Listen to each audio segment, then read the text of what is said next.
हाँ जी बेटा, कल हमने लेसन स्टार्ट किया था, lesson 9 the hidden treasure, right. उसमें 2 पर्सन थे ना अभी तक, कपल था, क्या नाम थे उनके, Joseph and his wife Lara. And क्या पढ़ा अभी तक हमने, व्हाट हैव वी रेड, कैसा था जोसेफ, आलसी, लेजी, है ना, लेजी था।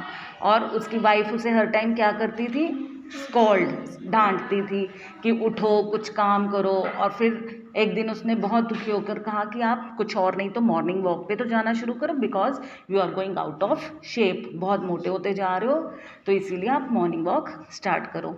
और वो प्रॉमिस भी कर देता है अपनी वाइफ से कि मैं कल से मॉर्निंग वॉक पर जाऊँगा। उसके बाद क्या होता है ये अब हम आज रीड करते हैं, ठीक है।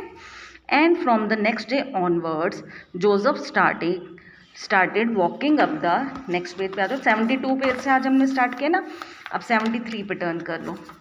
Near by field each morning like an obedient child.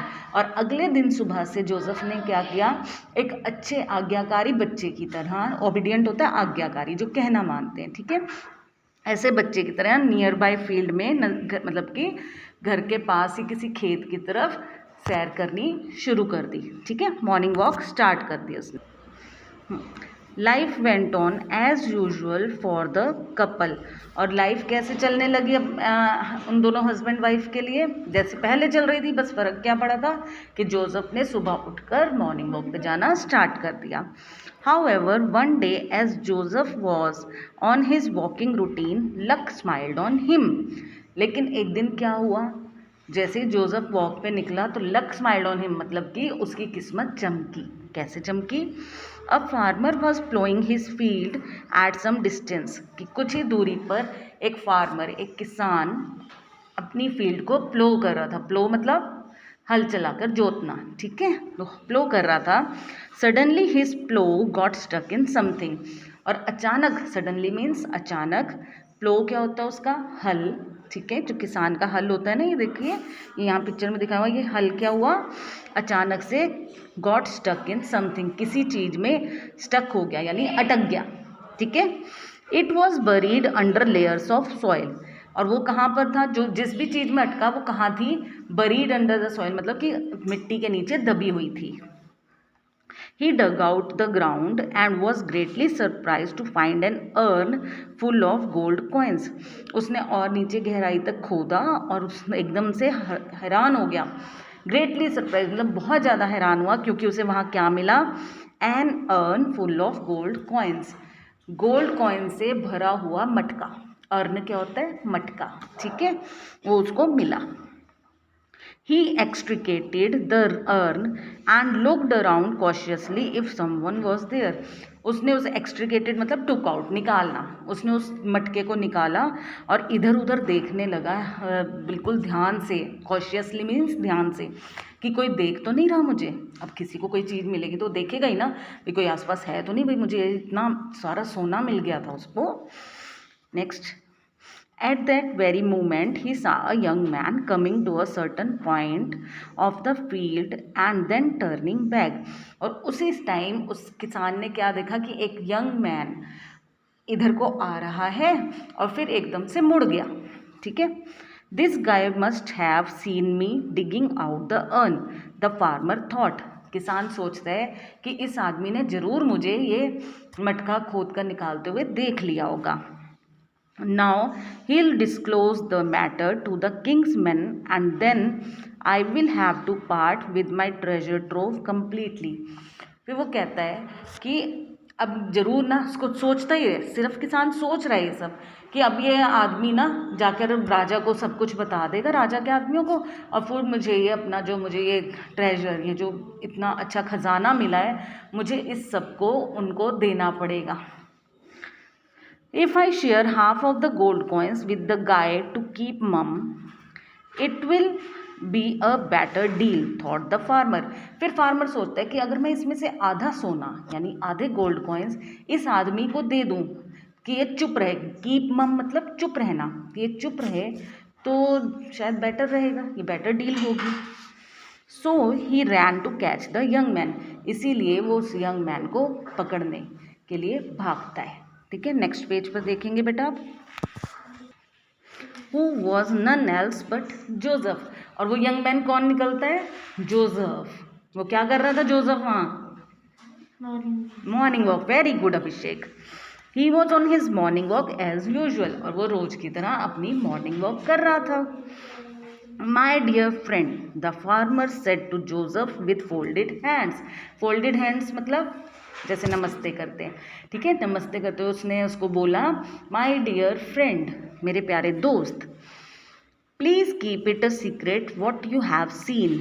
Please जो भी तुमने देखा है उसको एक राज ही रखना, सीक्रेट रखना। क्यों रखना था सीक्रेट? क्योंकि उसको गोल्ड मिला था, और अगर वो सीक्रेट नहीं रखते तो क्या होता उस गोल्ड का? सब में राजा, हाँ, राजा के आदमियों में, राजा के खजाने में चला जाता, सब में बट जाता। उन्हें तो फिर कुछ भी नहीं मिलना था, ज़्यादा से ज़्यादा 1-2 कॉइन दे देता राजा, और क्या करता। I am willing to give you half the gold coins happily, कि मैं तुम्हें खुशी खुशी आधा सोना, आधे गोल्ड कॉइन्स दे सकता हूँ। Joseph what at first puzzled, पहले तो जोसेफ बहुत ही पजल्ड यानी कंफ्यूज्ड हुआ। But as soon as his eyes fell on the urn in the field he realize the whole matter, लेकिन जैसे ही उसकी नज़र उस मटके पर पड़ी, जो ज़मीन पे पड़ा हुआ था, खेत में पड़ा हुआ था, उस मटके पर पड़ी, तो वो सारा कुछ समझ गया, भाई ये हुआ क्या। It's like a windfall for me and I must accept it, he thought. तो जोसेफ सोचता है ये तो मेरे लिए एक विंडफॉल की तरह है। विंडफॉल मतलब, विंडफॉल क्या होता है? अनएक्सपेक्टेड फॉर्चून, यानी अचानक से कुछ अच्छा हो जाना। ये तो मेरे लिए एकदम से अचानक से कुछ अच्छा हो गया, मेरी किस्मत चमक गई है, तो मुझे इसे एक्सेप्ट करना चाहिए, मुझे ले लेना चाहिए। So he took half of the gold coins and returned home, इसीलिए वो उस किसान से आधे कॉइन्स लेता है और घर वापस आ जाता है। लुक लारा, और अपनी वाइफ, उसकी वाइफ होती है ना लारा, उसको कहते हैं लुक, यानी देखो, I have got a surprise for you, मैं तुम्हारे लिए एक सरप्राइज लाया हूँ। सरप्राइज क्या होता है? गिफ्ट तो गिफ्ट होता है बेटा। सरप्राइज का मतलब होता है किसी को हैरान कर देना। अचानक से जब किसी को कोई चीज़ मिलती है ना, तो वो होता है सरप्राइज करना, ठीक है, कुछ अचानक होना। Next, he piled up the gold coins before her and explain the whole matter. फिर वो क्या करता है, वो सारा का सारा जितने भी गोल्ड कॉइन्स उसे मिले थे वो उसके सामने रख देते हैं और उसे सारा का सारा मैटर बताता है, भी हुआ क्या था एक्चुअल में।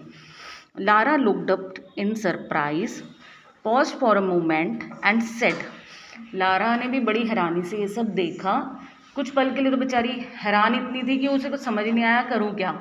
फिर कहती है, Joseph, you got it because you did something rather than sitting idle at home.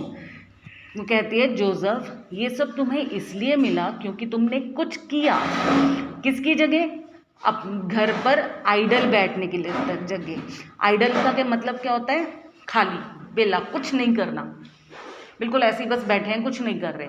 ऐसे बैठने के बजाय तुमने कुछ किया, इसीलिए तुम्हें ये सब मिला। Now Joseph had also realize the value of work, और अब जोसेफ को भी काम की कीमत पता चल गई, वैल्यू ऑफ वर्क, कि काम करने पर कुछ होता है। कहते हैं ना, मेहनत का फल मीठा होता है, कुछ करोगे तो कुछ मिलेगा, right. With the money he got, he purchased a small piece of land and began to work hard in his field. फिर जो उसे पैसा मिला, यानी गोल्ड कॉइन जो इससे मिला, उससे उन्होंने क्या लिया? एक छोटा सा लैंड लिया, पीस ऑफ लैंड लिया, उसमें खेती करना शुरू किया और बहुत मेहनत की। Lara helped him in his work and the two reaped a rich harvest every year. Lara जो उसकी वाइफ थी, वो भी उसकी हेल्प करती थी खेती करने में, और वो दोनों मिलकर हर साल बहुत ही अच्छी फसल उगाते थे। हार्वेस्ट होती है फसल, रीप्ड मतलब उगाना, ठीक है। They lived happily ever after, और उसके बाद वो हमेशा खुशी से रहने लगे। क्या सीखा इस स्टोरी से आप लोगों ने? क्या सीखा? कुछ सीखा? What have you learn? क्या नहीं करना चाहिए? आलस नहीं करना चाहिए। Don't be lazy, do something, do work. अब आपने एग्ज़ाम देने होते हैं, आप मेहनत करते हो, लर्न करते हो तो एग्ज़ाम देते हो ना। अगर नहीं लर्न करोगे, नहीं लिखोगे, तो नंबर कितने आएंगे?